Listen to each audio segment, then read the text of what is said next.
En caso de grandes disecciones o anastomosis de alto riesgo, tienes miedo de que se abra la anastomosis, deja un dren cerca y vamos a sacar por contrabertura el dren. Acá, por ejemplo, hay la salida de un dren y se le pone su gasita encima y listo. Permanencia de los drenes va a depender de acuerdo al tipo de exudado. Por ejemplo, un ejemplo que les puedo dar en mi especialidad.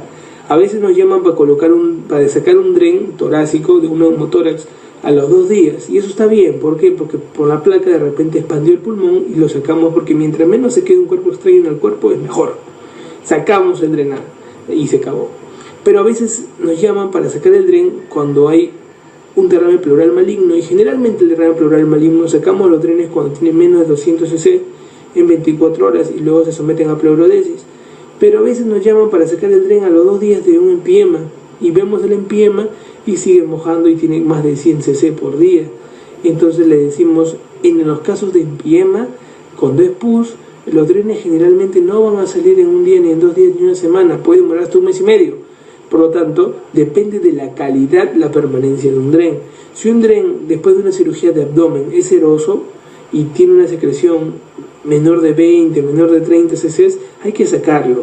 Si es reumático, puedes observarlo, de repente termina siendo hemático, puede que algo haya pasado de manera, puede haber un nuevo peritoneo y el dren te ayuda, te avisa que en las horas posteriores a la cirugía hay que hacer algo. Puede ser bilioso, de repente hubo una fuga anastomótica a nivel biliar, te va a ayudar. De repente en una cirugía que has trabajado la vía biliar te habla que hay una fístula biliar, puede ocurrir. Puede ser que haya salida de heces, como una vez se ha visto, porque hay una dehiscencia anastomótica de la boca, o estaban haciendo una anastomosis término terminal de una zona de reposición colónica, porque el paciente ya había sido operado de cáncer antes y se hizo un Hartmann y venía por una reposición de este colon, y de repente algún punto mal se haya hecho y hubo fuga de heces a la cavidad peritoneal, y como el peritoneo trabaja fisiológicamente llevando todas las secreciones del ombligo para arriba, hacia arriba, que vendría a ser la zona suprahepática, y del ombligo para abajo los lleva de verdad hacia abajo, que sería la zona del Douglas. Imagínate, cualquier secreción por arriba del ombligo pues tiene que salir por arriba, lo más arriba posible. Por eso que muchas veces terminamos que ver colecciones debajo a nivel del Morrison, que está en la zona hepático-renal, o a veces la zona infradiafragmática. ¿Por qué? Porque la presión del diafragma de arriba del ombligo, o sea, por la parte superior del ombligo, tiende a jalar todo como el fuelle pleural, así que lleva todo hacia arriba. En cambio, debajo del ombligo la secreción tiende a ir hacia el fondo y se acumula como abscesos intrapélvicos que hay que tener presente. Entonces, también un poco la fisiopatología de la movilización de las secreciones intraabdominales va a ser y me va a permitir también dónde colocar el dren, porque según eso yo voy a saber dónde voy a colocar el dren y voy a ver si toda mi cirugía voy a dejar drenes que me van a permitir observarlos al día siguiente, si voy a permitir una decisión precoz a intervenir nuevamente, o tan solamente me va a dar la tranquilidad de saber que se está curando el paciente, sea porque está eliminando una secreción mala, pero sé que con el tiempo eso va a resolver, o de repente está eliminando una secreción en el cual yo digo tranquilamente en 2 o 3 días retiro los drenes y listo, y se acabó. Entonces es todo un entendimiento de los drenes que ya hablaremos en los cursos de taller a mayor profundidad, pero es importante que reconozcas esto antes de empezar tu internado. El riesgo de los drenes es que no sustituyen una técnica quirúrgica adecuada. Por lo tanto, no es que hagas lo que hagas, vas a dejar dren y se acabó. No, los drenes te van a ayudar, pero tienes que hacer una buena intervención quirúrgica. No compensa las transgresiones de los principios quirúrgicos. Y además constituye una comunicación entre una cavidad limpia y el medio externo. Por lo tanto, no es que hay que colocar drenajes al libre albedrío, sino también hay que saber en qué momento hacerlo y los riesgos y beneficios de un dren adecuado en una cirugía.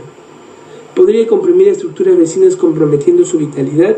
Eso es verdad, por lo que hay que saber cuándo colocarlo y la dificultad de su retiro.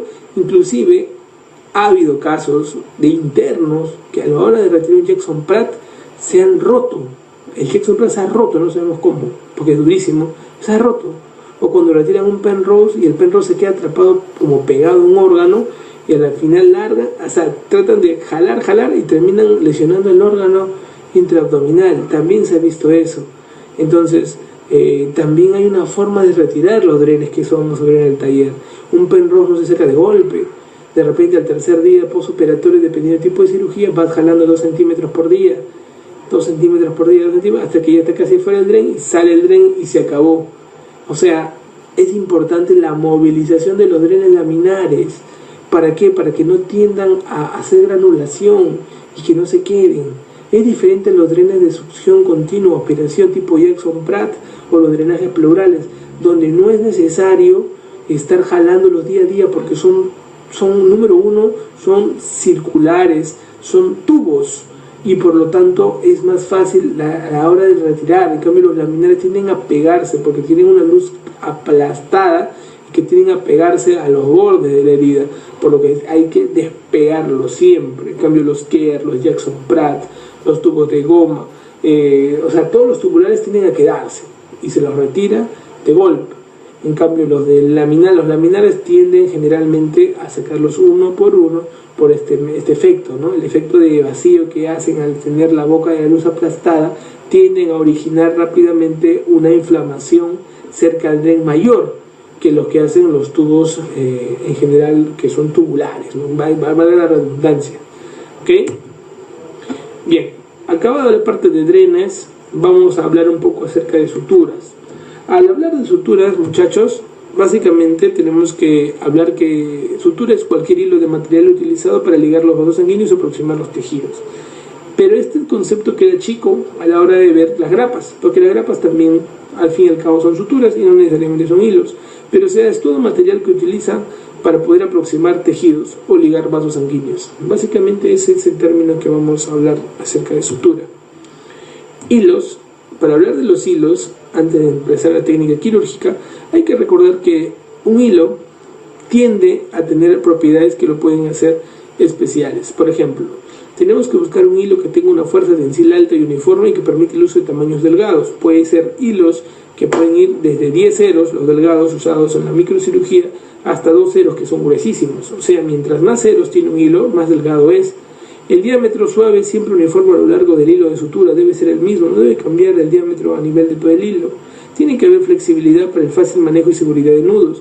Generalmente la mayoría de hilos que son sintéticos tienden a ser húmedos y cuando son húmedos son más maleables, como el nylon, por ejemplo, que hay que modificarlo para que sea más maleable. Tiene que haber una aceptación óptima del tejido.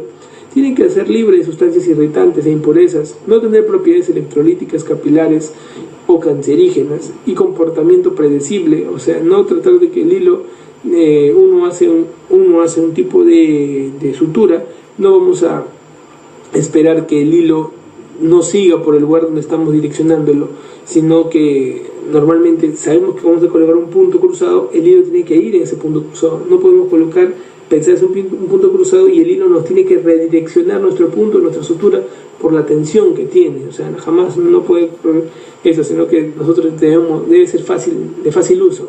Eso quiere decir comportamiento predecible. Debe ser estéril y lista para ser usada. Esas son algunas características de un hilo ideal, ¿no es cierto?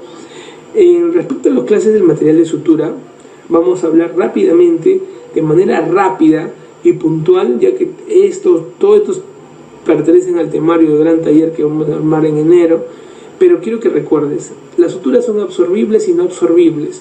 Dentro de las suturas absorbibles tenemos la de tipo monofilamento y la de tipo multifilamento. Dentro de estas sustancias absorbibles podemos ver que estas son a partir de dos sustancias creadas, el colágeno y los polímeros sintéticos. Las sustancias no absorbibles son generalmente monomultifilamentosas, ¿ok? Y eso es importante. Vamos a hablar, recuerda algo también, al ser no absorbible, no son digeridas o hidrolizadas por los tejidos, eso tienes que tenerlo presente. Ahora vamos a hablar de la clasificación de dentro de estas absorbibles y no absorbibles. Cada una de estas tiene suturas orgánicas y suturas sintéticas. Primero voy a hablar de la sutura orgánica absorbible, luego de la sutura sintética absorbible, luego hablaré de la sutura sintética no absorbible y la sintética absorbible, ¿ok? Entonces, ¿cómo usamos? Suturas orgánicas, pero que son absorbibles. Voy a seleccionar qué suturas nada más debes recordar y aprenderte bien para tu internado, no otra, porque a veces uno llega al internado y quiere saber todos los tipos de sutura, y cuando está en el tópico de cirugía viene un cortado, le dice, doctor, ¿qué te entrego? Te entrego un marsilene, un prolene, un nylon, un catgut, y uno dice, bueno, dame lo que tengas en la mano. Y no es así, muchachos, hay que saber en momentos de tensión qué cosa voy a utilizar, y para eso va a ser esta cosa rápida y violenta que vamos a hablar acerca de suturas. Las suturas orgánicas, recuerda esto, nada más, altamente absorbibles. Las suturas orgánicas, altamente absorbibles, todo lo demás es flor. Dentro de las suturas orgánicas, que son absorbibles, tenemos el catgut simple, que es el que tú vas a usar. Cuando tú escuches hablar catgut, vas a tener el simple o el cromado, y el simple es el que más usas tú, lo usas en ginecología, en tu rotación de gineco vas a pedir catgut simple, y es de todos los suturas que incluso puede usarse en presencia de infección. Eso es lo que me llama la atención y lo que les debe llamar la atención a ustedes. Por lo tanto, recuerda, orgánicos, absorbibles, catgut simple, lo que voy a usar. Se absorbe a los 70 días y pierde la fuerza a los 10 días, y básicamente uno lo usa para cerrar grasa, sea de la zona perineal, sea de la barriga. De repente te dicen, tenías un gordito que está cerrando la pared abdominal, ¿con qué cierras? Puedes usar Vicryl, ¿no es cierto? Es lo ideal, pero estás en el MINSA, ¿con qué tienes que cerrar? Con catgut, y para eso tienes que recordar catgut para cerrar grasita, y pides. ¿Cuándo se absorbe acá? En 70 días, perfecto. El otro catgut es el cromado, que no usas mucho, ¿ok? No usas mucho, pero tienes que conocerlo. Recuerda que se absorbe un poco más de tiempo, 90 días. Ahora pasamos a las suturas sintéticas absorbibles. Ya vimos las orgánicas absorbibles, ahora vamos a ver las sintéticas que son absorbibles. Dentro de esto recuerda el Vicryl, al Poliglactin 910.